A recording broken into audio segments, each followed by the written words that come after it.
31st night కి farm house book చేసుకుని friends తో ఎంజాయ్ చేయాలనుకుంటున్నారా? అయితే వెంటనే డోసే యాప్ ని డౌన్లోడ్ చేసుకుని బుక్ చేసుకోండి. నమస్కారం. విష్ణు పురాణం 15వ భాగంలోకి వచ్చాం. సముద్రానికి సాగరుడు అనే పేరు ఎలా వచ్చిందో సగర చక్రవర్తి కుమారుల చరిత్రతోటి తెలుసుకున్నాం. అయితే పరాశరులు ఇంకా తర్వాత కథలు చెప్తున్నారు. అంశుమంతునికి దిలీపుడు అనే కుమారుడు కలిగాడు. దిలీపుని కాలంలో కూడా తాత తండ్రుల కోసం ఏమీ చేయలేకపోయారు. కానీ దిలీపుని కుమారుడైనటువంటి భగీరథుడు మాత్రం రాజ్యాన్ని వదిలిపెట్టి బ్రహ్మ కోసం, పరమేశ్వరుడి కోసం, గంగానది కోసం ఎంతో తపస్సు చేసి చివరికి ఆ గంగానదిని పాతాళలోకంలోకి ప్రవేశింపజేసి త్రిపథగామిని చేసి ఆమెని భాగీరథి అని తన పేరునే గంగానదికి వచ్చేలాగా ప్రయత్నం చేసి తన ప్రయత్నంతో ప్రపంచంలోనే గుర్తింపు పొందాడు. అయితే తర్వాత ఈ గంగానది భూలోకంలోకి అతని తపస్సు వల్లే వచ్చింది. అయితే ఈ భగీరథుని కుమారుడు సహోత్రుడట. వాని కొడుకు నాభాగుడు, అతని కొడుకు అంబరీషుడు, అతని తనయుడు సింధుధ్వజుడు, వాని కుమారుడు ఆయుతాయువు కుమారుడు ఋతుపర్ణుడు. అయితే ఈ ఋతుపర్ణుడు అక్ష విద్యలో గట్టివాడు. మధ్యలో అందరి కథలు చెప్పట్లేదండి, కొన్ని ప్రత్యేకమైన గాథలే చెప్పబడ్డాయి. ఈ ఋతుపర్ణుడు ఏంటంటే అక్ష విద్య అంటే ఇతను పాచికలాడడంలో చాలా గొప్ప సమర్థుడట. ఈయన ఏం చేశాడు, జూదంలో ఓడిపోయి దుర్దశలో ఉన్న నలుడికి నలచక్రవర్తికి ఆ విద్యని అక్ష విద్యని ఉపదేశించి తిరిగి రాజ్యాధికారం వచ్చేలాగా చేశాడు. ఈ ఋతుపర్ణుడికి సర్వకాముడు, అతనికి సుదాసుడు, అతనికి మిత్రసఖుడు అని కుమారులు ఉన్నారట. ఈ మిత్రసఖుడు రాజ్యం చేస్తూ ఒకసారి వేటకు వెళ్ళి భయంకరంగా గాండ్రిస్తున్నటువంటి 2 పులులను చూసి ఇట్లా అనుకున్నాడట, ఈ క్రూర మృగాల గాండ్రింపుల చేతనే చుట్టుపక్కల ఎక్కడ ఏ మృగము లేదు, బెదిరి ఎక్కడికో మరింకో అడవికో వెళ్ళిపోయి ఉంటాయి అని అనుకుని ఏం చేశాడట, ఒక పెద్ద బాణంతో, మహాబలమైన బాణంతో ఒక దానిని పడగొట్టాడట. పడగొడితే అది రాక్షసాకారంతో పడిపోయిందట పులి. యాక్చువల్గా అవి పులులు కాదనమాట, నిజానికి అవి రాక్షసులు, కానీ పులి రూపాలలో క్రీడిస్తున్నాయి అవి. ఎప్పుడైతే ఇతను ఒక పులిని పడగొట్టాడో రెండో పులి ఏం చేసింది, రాక్షసాకారంలోకి మారిపోయి నా తోటి పులిని పడగొట్టావు, దీనికి ప్రతిక్రియ చేస్తాను చూడు నీకు అని రాక్షసాకారంతో వెళ్ళిపోయింది. ఇతను రాజు ఆశ్చర్యపడి అప్పుడేం చేయాలా, నీ పని పడతా, నీ అంతు చూస్తా అని చెప్పి మాత్రం వెళ్ళిపోయింది. రాజు ఆశ్చర్యపోయి నగరానికి వెళ్ళిపోయాడు. కొన్నాళ్ళు అయ్యాక ఈ సౌదాముడు కులాచారుడైన వశిష్ఠుడు పురోహితుడుగా యజ్ఞం చేశాడట. అయితే కొన్నాళ్ళ తర్వాత ఈయన తన కులాచారుడైన వశిష్ఠుడు పురోహితుడిగా ఒక యజ్ఞం చేశాడు. ఆ యజ్ఞం అయిపోయిన తర్వాత వశిష్ఠుడు అనుష్ఠానార్థం దగ్గరలో ఉన్నటువంటి ఒక నదికి వెళ్ళాడట. ఆ అడవిలో ఆ సమయంలో ఆ నది దగ్గరికి పగబట్టి వెళ్ళిపోయిన రాక్షసుడు వశిష్ఠుడిగా మారి ఇక్కడికి వచ్చాడు. రాజా, యజ్ఞం అయిపోయింది, ఇక నాకు భోజనం నరవంశంతో భోజనం పెట్టించు, ఇదే నా కోరిక అని అన్నాడు. రాజు ఆశ్చర్యపోయాడు, వశిష్ఠ మహర్షి ఇంత మాట అడుగుతున్నాడు ఏమిటా అని. సరేనన్నాడు. మరి ఆయన అడిగినప్పుడు కాదనకూడదు కదా. సరే, రాక్షసుడు వంట వండటానికి వంట కూడా దానికి సరేనన్నాడు. ఇంకేం చేయలే. ఆ వంటవాడు ఏం చేశాడట, ఒక మనిషిని చంపి వండి ఒక బంగారు పళ్ళెంలో పెట్టి రాజు దగ్గర పెట్టి వెళ్ళిపోయాడు. ఇది చూడండి, రాక్షసుడే వశిష్ఠుడిగా మారి రాజు దగ్గరకు వచ్చాడు, వంటవాడుగా మారి వంట కూడా వండి తెచ్చి ఇక్కడ పెట్టాడు. ఇప్పుడు అసలు వశిష్ఠుడు వచ్చాడనమాట. ఈయన భోజనానికి వచ్చి కూర్చునేసరికల్లా గురువుకి తెలియకుండా ఇతను ఏం చేశాడు, ఈ రాజు అతనికేం తెలిసి మారిపోయాడు వశిష్ఠుడు, ముందు వచ్చిన వాడు వేరు, తర్వాత వచ్చిన వాడు ఇంకొకరు, అది తెలియక నరమాంసం నరమాంసాన్ని గురువు గారికి వడ్డించేసరికల్లా ఈ ముందు గది తెలియని వాడే చేశాడా చెడపని అతనికి అర్థం కాల, తెలీదు ఏం జరిగిందో.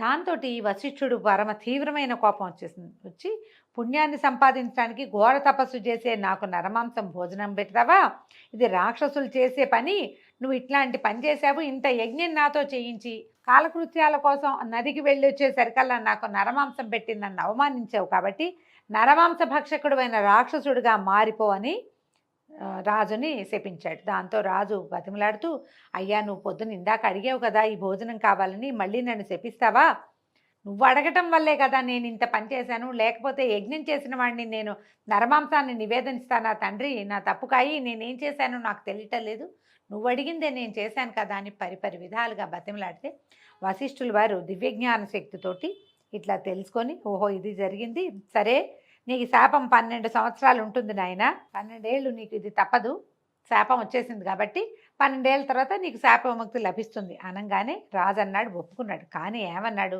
నిరపరాధిని నేను, నన్ను నిష్కారణంగా శపించావు, ఇక నుంచి నువ్వు సూర్యవంశీయులకి ఆచార్యుడు కాక విచారిస్తూ ఉందువు గాని అని ప్రతిశాపాన్ని పలికాడు. కోపం తట్టుకోలేకపోయాడు రాజు కూడా. నువ్వు అడిగావు కాబట్టే పెట్టాను, నువ్వు రూపం మార్చుకొచ్చావని నాకెట్లా తెలుస్తుంది, నాకు తెలీదు, నేను మామూలు మానవుడిని, నువ్వు గురువువి, మంత్రవాదివి, మంత్రం తెలిసిన వాడివి, శాస్త్రం తెలిసిన వాడివి, కాబట్టి నిన్ను కూడా నేను శపిస్తానని సూర్యవంశీయులకి ఆచార్యుడు కావద్దు ఇంకా నువ్వని నీళ్లు తీసాడట, జలం చేత్తో పుచ్చుకున్నాడు, చల్లబోయాడట. ఇంతలో ఆయన రాణైనటువంటి మదయంతి వచ్చి, ఆగు ఆగు, అట్లా శపించచ్చా, గురువుని శపించకూడదు మనం, నువ్వు పొరపాటు చేస్తున్నావని ఆమె ఆపేసరికల్లా రాజుకి అప్పుడు తిప్పుకున్నాడు, కోపం తిప్పుకున్నాడు. కానీ ఈ శాపజలాలు ఎక్కడ చల్లినా లోకానికే చికాకు కలుగుతుందని తన కాళ్ళ మీదే చల్లుకున్నాడట. ఇంకెక్కడ చేయలేక భూమిని, అంటే ఎవ్వరికీ ఆ కల్మషం తగలకూడదు అనుకుని తన పాదాల మీదే చల్లుకునేసరికల్లా ఏమైందట, వెంటనే అవి పాదాలు నల్లగా అయిపోయినాయట, మాడిపోయినట్టు అయిపోయినాయి, పాదాలు కళాకాంతి లేకుండా అయిపోతే అప్పటి నుంచి ఆయన పేరు కల్మాషపాదుడు అయ్యాడట ఆయన. అయితే ఈ కల్మాషపాదుడు అయ్యి గురువు శాపం వల్ల ఈ రాజు రాక్షసుడై రాత్రివేళ అడవుల్లో ఉండి వచ్చేపోయే నరులను చంపుతూ వారి మాంసాన్ని భక్షిస్తూ పగలు నరుడుగా కూడా ప్రవర్తించేవాడట. ఇలా ఉండగా ఒకనాడు ఒక బ్రాహ్మణుడు భార్యతో కలిసి అడవిలో సుఖిస్తూ ఉండగా రాక్షసుడిగా ఉన్న రాజు ఏం చేశాడట, ఆ బ్రాహ్మణుడిని పట్టుకుని మింగడానికి అయ్యాడట. అయ్యేసరికి ఆ బ్రాహ్మణ పత్ని విలపిస్తూ ఇలా అడిగిందట, లోకం అంతా స్తుతించే కీర్తి కలిగిన వాడివి, కరుణామూర్తివి, ఇక్ష్వాకు వంశభూషణుడివి, ఇట్లా బ్రాహ్మణుడిని చంపచ్చా, నా భర్త కదా, అతన్ని పోగొట్టుకొని నేను ఎట్లా సుఖపడతాను, నాకు జీవితం ఏముంది ఇంకా, పైగా బ్రాహ్మణ హత్య మహాపాతకం కదా, ఇది నీచకర్మ, అతన్ని చంపద్దు, విడిచిపెట్టు, నా బొట్టు చెరపకు అని పెద్ద బతిమలాడిందోట. అయినా సరే అతను ఏం చేశాడు, మా రాక్షసుడు బ్రాహ్మడి మెడ విరిచి భక్షించేశాడట. ఆ బ్రాహ్మడు భార్య, ఆయన పిచ్చి కోపం వచ్చింది ఆవిడకి, కోపించి ఏమదట, దుర్మార్గుడా, కలిసి సుఖించే సమయంలో నాకు పతి లేకుండా చేసావు కాబట్టి నీ భార్యతో సుఖించడానికి నువ్వు సిద్ధపడిన వెంటనే చచ్చిపోదువుగాక అని శపించి అగ్నిప్రవేశం చేసిందట.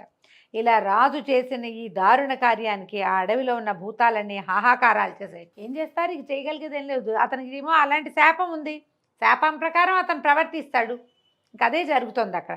ఇట్లా మునీంద్రుని శాపం వల్ల 12 సంవత్సరాలు రాక్షస కృత్యాలు చేస్తూ ఈ కల్మాషపాదుడనే రాజు లోకభీకరుడుగా ఉన్నాడు. తర్వాత వశిష్ఠాది మునులొచ్చి పాపము శాప విముక్తి రెండూ పోయేలాగా తగిన యజ్ఞాదులు చేసి ఈ రాజుని పుణ్యాత్ముని చేశారట. తర్వాత ఈ 12 ఏళ్ళు గడిచిన తర్వాత ఈ యజ్ఞం వల్ల అన్నీ పోగొట్టుకుని నార్మల్గా అయ్యి ఈయన రాజ్యపాలన ఆరంభించాడు. ఒకనాటి రాత్రి పట్టమహిషైన మదయంతి దగ్గర చేరుకోగా ఆనాడు అడవిలో బ్రాహ్మణ పత్ని పలికినటువంటి ఆ మాటలు విని, ఈ శాపం ఉంది నాకు, నేను భార్య దరి చేరకూడదు, నేను మరణిస్తానని చెప్పి వెళ్ళిపోయాడు. విచారగ్రస్తుడుగా అయిపోయాడు. ఆయన ఏం చేయాలో తెలియలే. అలా కొంతకాలం ఉన్న తర్వాత సరే ఈయనకి సంతానం లేదు, ఏం చేయాలి, సంతానార్థం ఆలోచించి వశిష్ఠుడిని ప్రార్థించి నాకు సంతానం కలగాలి, నా భార్యకి పట్టపురాణికి లేకపోతే నా రాజ్యానికి ఉత్తరాధికారి ఉండరని ఆ భార్యని వశిష్ఠ మహామునికి అప్పచెప్పారట.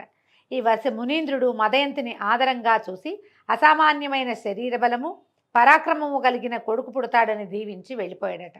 మదయంతి గర్భాన్ని 7 సంవత్సరాలు భరించిందట. ఆమె 7 ఏళ్ళు గర్భవతిగా ఉంది, పురుడు కాలేదట.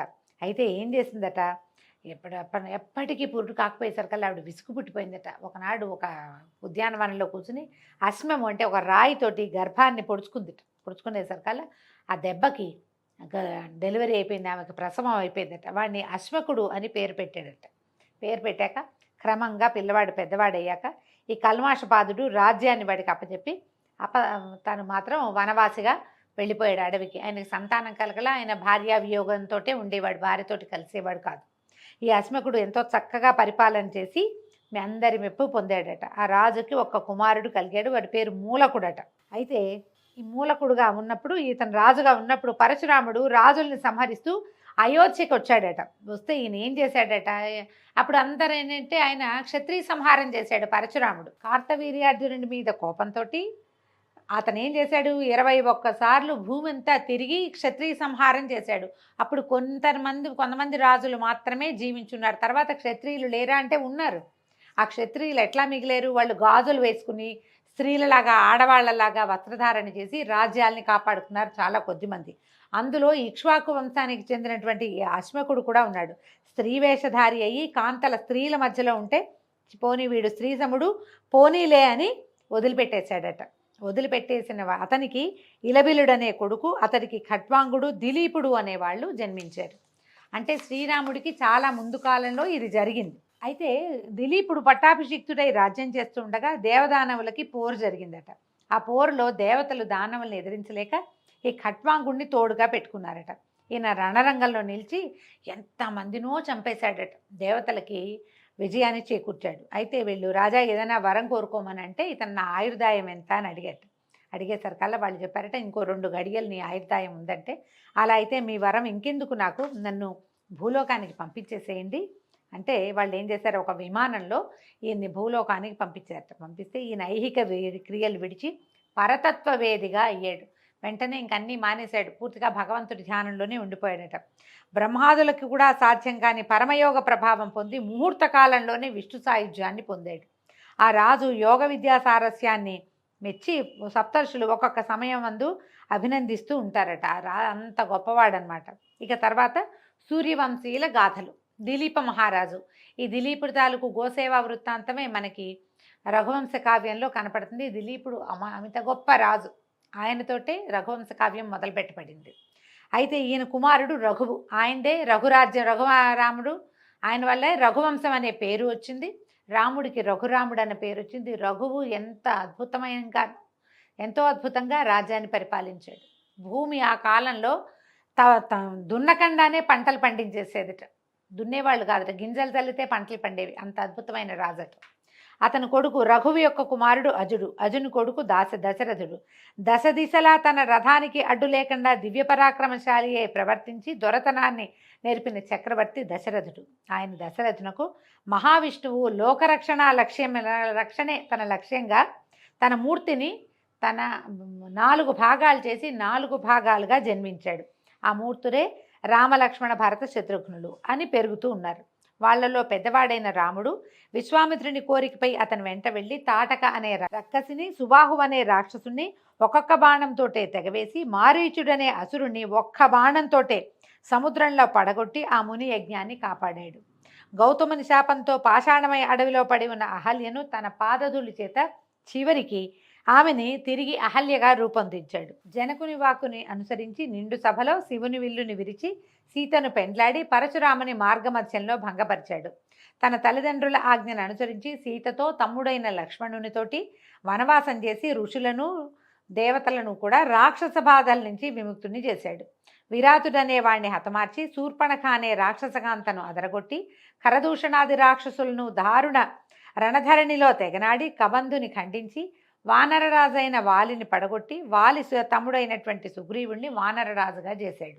రామాయణం కథ అంతా బ్రీఫ్గా చెప్తున్నారు, సింపుల్గా. రావణుడు మోసగించి ఎత్తుకుపోయిన తన భార్య అయిన సీతను తెలుసుకొని రమ్మని హనుమంతుని పంపగా మారుతి వెళ్ళి లంకలో ప్రవేశించి సీతను దర్శించి లంకను కాల్చి రావణునికి బుద్ధి చెప్పి కలత కలిగించి తిరిగి వచ్చి సీతావృత్తాంతాన్ని రాముడికి తెలియజేశాడు. ఆ తర్వాత వానరరాజు సుగ్రీవుడు రప్పించిన వానర సైన్యంతో బయలుదేరి సముద్రంపై కొండలతోనూ చెట్లతోనూ ఆనకట్ట కట్టించి ఆవలకు చేరి లంకలో ఉన్న రాక్షసులను అనేకులను శ్రీరాముడే యమునింటికి అతిథులుగా చేశాడు. రావణ కుంభకర్ణుల శిరస్సులను యుద్ధభూమికి బలిచేసి అగ్నిసాక్షిగా నిరపరాధి అయిన సీతను గైకొని రావణుని తమ్ముడైన విభీషణుని లంకాధిపతిగా పట్టాభిషిక్తుణ్ణి చేసి తమ్మునితోనూ భార్యతోనూ సుగ్రీవాదులతో పుష్పక విమానారూఢుడై అయోధ్యకి తరలివచ్చాడు. శ్రీరాముడు రాజ్యం చేస్తుండగా లెక్కకు మిక్కిలిగా గంధర్వులు లోకాలకు చీకాకులు కలిగించగా భరతుడు వారిని ఎదిరించి తెగనాడాడు. అలాగే శత్రుఘ్నుడు మధుబనంలో లవణాసురుణ్ణి సంహరించి వాని స్థానాన్ని కైవసం చేసుకున్నాడు. ఇలాగా ఆ 4 అన్నదమ్ములు దుష్ట శిక్షణ శిష్టరక్షణ చేస్తూ చిరకాలం హాయిగా గడిపి చివర కోసల రాజమందున్న అన్ని వర్గాల వారితోటి పరలోకానికి వెళ్ళిపోయారు. రాముని కుమారులైన కుశలవులు, లక్ష్మణుని కుమారులైన అంగదుడు చంద్రసేనుడు, భరతుని సుతలు తక్షకుడు పుష్కరుడు, శత్రుఘ్ని కుమారులైన బాహుడు సూరసేనుడు ఈ 8 దిక్కుల పరిపాలన ఎదురు లేకుండా చేశారు. వారిలో వంశకర్త కుశుడు. కుశుని కొడుకు అతిథి, వానికి నిషధుడు, వానికి నలుడు, వానికి నభసుడు నభసునకు పుండరీకుడు, వానికి క్షేమధ్వజుడు, వానికి దేవానీకుడు, అతడికి అహీనుడు, వానికి పారియాత్రుడు, అతనికి దళుడు, దళునకు చెలుడు, వానికి యుక్తుడు, వానికి వజ్రనాభుడు, వానికి శంఖుడు, అతనికి సుషితాశ్వుడు, వానికి విశ్వసకుడు, వానికి హిరణ్యనాభుడు. ఇలాగా ఆ వంశం ఎంతో కాలం పరిఢవిల్లుతూ ఉన్నది. హిరణ్యనాభుడు యాజ్ఞవల్క్యునకు శిష్యుడై యోగ విద్య నేర్చి మహాత్ముడయ్యాడు. అతని కొడుకు పుణ్యుడు, అలాగే ధ్రువుడు, శీఘ్రుడు, వాని కొడుకు మరుడు. మరుడు యోగశక్తి అమితంగా కలిగినవాడు. రాబోయే యుగాలలో కూడా సూర్యవంశం పెరుగుతూ ఉండాలని తపోయోగంతో కలాపం అనే గ్రామానికి రామంలో ఉండేవాడు. ఈ అమరుని కొడుకు ప్రత్యాకుడు, వాడికి సుగంధి, వాడికి అమర్షణుడు, వాడికి అహస్వంతుడు, అతనికి విశ్వభవుడు, వానికి బృహద్బలుడు కలిగాక ఈ బృహద్బలుడు తర్వాత యుగమైనటువంటి ద్వాపర యుగంలో భారత యుద్ధంలో అర్జునపుత్రుడైన అభిమన్యుని చేత పరలోకగతుడయ్యాడు. అని ఇలాగా ఇక్ష్వాకునందనుడైన శశాదుని వంశంలో ప్రసిద్ధులైన రాజుల చరిత్రల్ని పరాశర మహర్షి తన శిష్యుడైన మైత్రేయుడికి తెలియచేశాడండి. దీంతో ఈరోజు పారాయణ సమాప్తం. రేపు ఉదయం మళ్ళీ 16వ రోజు పారాయణలో కలుసుకుందామండి. నమస్కారం.